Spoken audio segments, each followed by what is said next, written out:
100 ವರ್ಷದ ಈ ಒಂದು ಪಥಸಂಚಲನದಲ್ಲಿ ಬೆಂಗಳೂರು ಕಡೆ 100 ಭಾಗದಲ್ಲಿ ಇವತ್ತು ಈ ಒಂದು RSS ಗಣವೇಶಧಾರಿಯಾದಂಥ ಪಥಸಂಚಲನ ನಡೀತಾ ಇದೆ. ನಾನು ಕೂಡ ಪದ್ಮನಾಭನಗರದಲ್ಲಿ PC ಮೋಹನ್ ಅವ್ರ ಜೊತೆ ನಾನು ಕೂಡ ಭಾಗಿಯಾಗಿದ್ದೀನಿ. ನಮಗೆಲ್ಲ ಹೆಮ್ಮೆ ಇದೆ, ನಾನೊಬ್ಬ RSS ಕಾರ್ಯಕರ್ತ ಅನ್ನೋದು ಹೆಮ್ಮೆ ಇದೆ.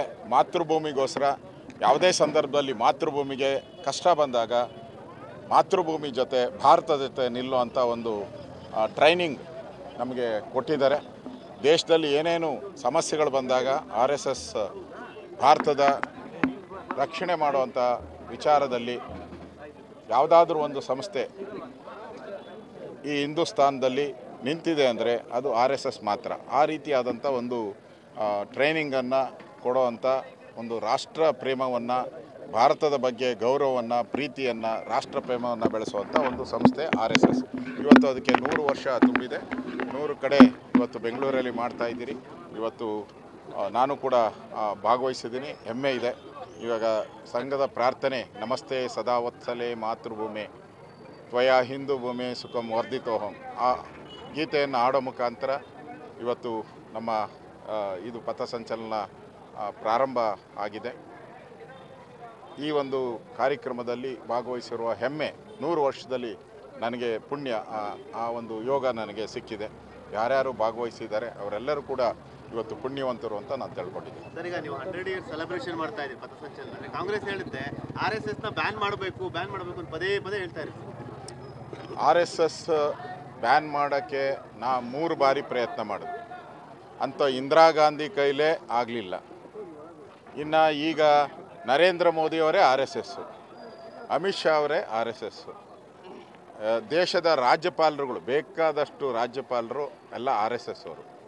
ಇಡೀ ದೇಶನೇ RSS ಇದ್ದಾಗ ಈ ಕಾಂಗ್ರೆಸ್ ಇವತ್ತು ದೇಶದ ಪಾರ್ಟಿಯಾಗಿ ಉಳಿದಿಲ್ಲ, ಭಾರತದ ಪಾರ್ಟಿಯಾಗಿ ಉಳಿದಿಲ್ಲ. ಅದೊಂದು ರೀತಿ ರಾಹುಲ್ ಗಾಂಧಿಯವರು ಇವತ್ತು ಪಾಕಿಸ್ತಾನದಲ್ಲಿ ವೆರಿ ಪಾಪ್ಯುಲರ್, ಎಲ್ಲ ಮನೆಯಲ್ಲೂ ರಾಹುಲ್ ಗಾಂಧಿಯವರ ಫೋಟೋ ಇದೆ. ಮೊನ್ನೆ ನಮ್ಮ ಸಿಂಧೂರ್ ಆಪರೇಷನ್ ಸಿಂಧೂರ್ ಆದಾಗ ಅವ್ರ ಕಾಮೆಂಟ್ಗಳೆಲ್ಲನೂ ಕೂಡ ಪಾಕಿಸ್ತಾನದಲ್ಲಿ ಭಾಳ ಪಾಪ್ಯುಲರ್ ಇದೆ.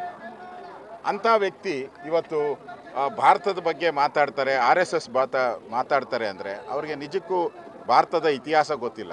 ಅವರು ವಿದೇಶದಲ್ಲೇ ಆಲ್ಮೋಸ್ಟ್ ಆಲ್, ನೆನ್ನೆ ನಾನು ಮಾಧ್ಯಮದಲ್ಲಿ ನೋಡ್ತಾ ಇದ್ದೆ, ಸುಮಾರು 61 ವರ್ಷದಲ್ಲಿ 60 ಬಾರಿ ಅವರು ವಿದೇಶಕ್ಕೆ ಯಾವುದೇ ರೀತಿ ಇನ್ಫಾರ್ಮೇಷನ್ ಕೊಡದೆ ಸರ್ಕಾರಕ್ಕೆ, ಯಾಕಂದರೆ ಅವ್ರಿಗೆ SPG ಇದೆ, SPG ಅವ್ರಿಗೂ ಇನ್ಫಾರ್ಮೇಷನ್ ಕೊಡದೆ ಕಾಣೆಯಾಗಿದ್ದಾರೆ ಅಂತ SPG ಅವರೇ ಕಂಪ್ಲೇಂಟ್ ಮಾಡಿದ್ದಾರೆ ದೇಶಕ್ಕೆ. ಏನಕ್ಕೆ ಹೋಗಿದ್ರು, ಯಾವ್ಯಾವ ದೇಶಕ್ಕೆ ಹೋಗಿದ್ರು, ಇದೆಲ್ಲ ಕೂಡ ಕ್ವಶನ್ ಮಾರ್ಕೆ. ಅಂಥವರು RSS ಬಗ್ಗೆ ಮಾತಾಡೋವಂಥ ನೈತಿಕ ಅಧಿಕಾರನೇ ಇಲ್ಲ.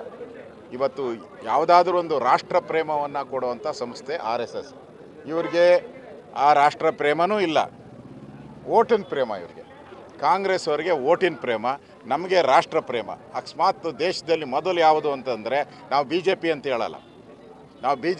ಹೇಳಲ್ಲ, ನಾವು ಭಾರತೀಯರು ಅಂತ ಹೇಳುವಂಥ ಅವ್ರನ್ನ ಕೇಳಿ ನೀವು.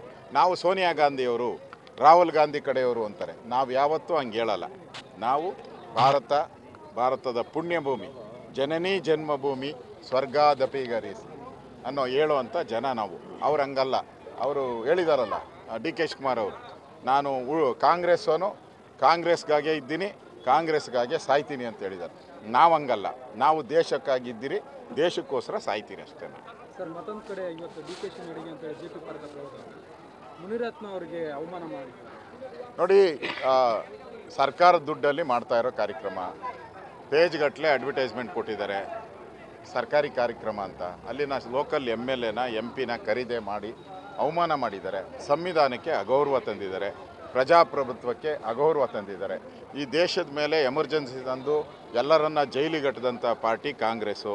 ಇವತ್ತು ಕರ್ನಾಟಕದಲ್ಲೂ ಕೂಡ ಅಲ್ಲಿನ ಶಾಸಕರಿಗೆ, ಲೋಕಸಭಾ ಸದಸ್ಯರಿಗೆ ಗೌರವ ಕೊಟ್ಟಿಲ್ಲ, ಹಲ್ಲೆ ಮಾಡೋ ಪ್ರಯತ್ನ ಮಾಡಿದ್ದಾರೆ ಮುನಿರತ್ನ ಮೇಲೆ. ಇದೊಂದು ಖಂಡನೀಯ. ಇದು ಕಾಂಗ್ರೆಸ್ಸಿನ ಸಂಸ್ಕೃತಿಯನ್ನು ತೋರಿಸ್ತದೆ. ಕಾಂಗ್ರೆಸ್ಸಿನ ಗೂಂಡಾಗಿರಿ, ಮೊದಲಿಂದನೂ ಅವ್ರು ಗೂಂಡಾಗಿರಿ ಮಾಡ್ಕೊಂಡೇ ಬಂದವರು. ಆ ಗೂಂಡಾಗಿರಿ ಮಾಡ್ತಾಯಿದ್ದಾರೆ. ನನಗನ್ಸುತ್ತೆ ಇನ್ನು 2 ವರ್ಷ ಇರೋದು. ಯಾಕೆ ಗೂಂಡಾಗಿರಿ ಎಲ್ಲ ಮಾಡೋಕ್ಕೆ ಹೋಗ್ತೀರಾ? 2 ವರ್ಷ ಆದಮೇಲೆ ಇದೇ ನಿಮಗೆ ರಿಪೀಟ್ ಆಗ್ತದೆ. ನೀವೇನೇನು ಮಾಡಿದರೋ ಅದೆಲ್ಲನೂ ಕೂಡ ಜನ ರಿಪೀಟ್ ಮಾಡ್ತಾರೆ ನಿಮಗೆ. ಅದು 2 ವರ್ಷ ಉಳಿದಿರೋದೇ 2 ವರ್ಷ ನಿಮ್ಮದು. ಅದರಲ್ಲಿ ಯಾಕೆ ಇನ್ನು ಗೂಂಡಾಗಿರಿ ಎಲ್ಲ ಮಾಡ್ತಾರೆ? ಔಟ್ ಗೋಯಿಂಗ್ ನೀವು ಜನ ತೀರ್ಮಾನ ಮಾಡಿಬಿಟ್ಟವ್ರೆ ನೀವು ಔಟ್ ಗೋಯಿಂಗ್ ಪಾರ್ಟಿ ಅಂತೇಳಿ. ದೇಶದಲ್ಲಿ ಎಲ್ಲೂ ಇಲ್ಲ. ಕಾಂಗ್ರೆಸ್ಸಲ್ಲಿ ಆಂಧ್ರದಲ್ಲಿ 2 ಕಡೆ ತಲೆ ಎತ್ತಿದ್ದೀರಾ. ನೆಕ್ಸ್ಟ್ ಎಲೆಕ್ಷನ್ ಆದರೆ ಕರ್ನಾಟಕದಲ್ಲೂ ಇಲ್ಲ, ಆಂಧ್ರದಲ್ಲೂ. ಆಗ ಜನ ತೀರ್ಮಾನ ಮಾಡಿಬಿಟ್ಟಿದ್ದಾರೆ. ತೆಲಂಗಾಣದಲ್ಲೂ ಇಲ್ಲ, ಸಾರಿ, ಆಂಧ್ರ ಅಲ್ಲ, ತೆಲಂಗಾಣದಲ್ಲೂ ಇರಲ್ಲ ನೀವು. ಅದರಿಂದ Congress out going party, Congress ಮುಕ್ತ ಭಾರತ ಮಾಡೋದೇ ನಮ್ಮ ಅಜೆಂಡಾ. ಧರಣಿ ಕೂತಿದ್ದಾರಂತ ಸರ್ ಅವರು, ಏಕಾಂಗಿಯಾಗಿ ಮುನಿರತ್ನ ಧರಣಿ ಕೂತಿದ್ದಾರೆ. ನಾವು ಬೆಂಬಲ ಮಾಡ್ತಾ ಇದ್ದೀರಿ. ಮುನಿರತ್ನ ಮೇಲೆ ಆಗಿರೋವಂಥ ಅಲ್ಲೇ, ಇದು ಪ್ರಜಾಪ್ರಭುತ್ವದ ಮೇಲೆ ಆಗಿರೋ ಅಲ್ಲೇ ಈಗ ಮುನಿರತ್ನಂ ಅವ್ರಿಗೆ ನಾವು ಬೆಂಬಲವನ್ನು ಕೊಡ್ತೀರಿ.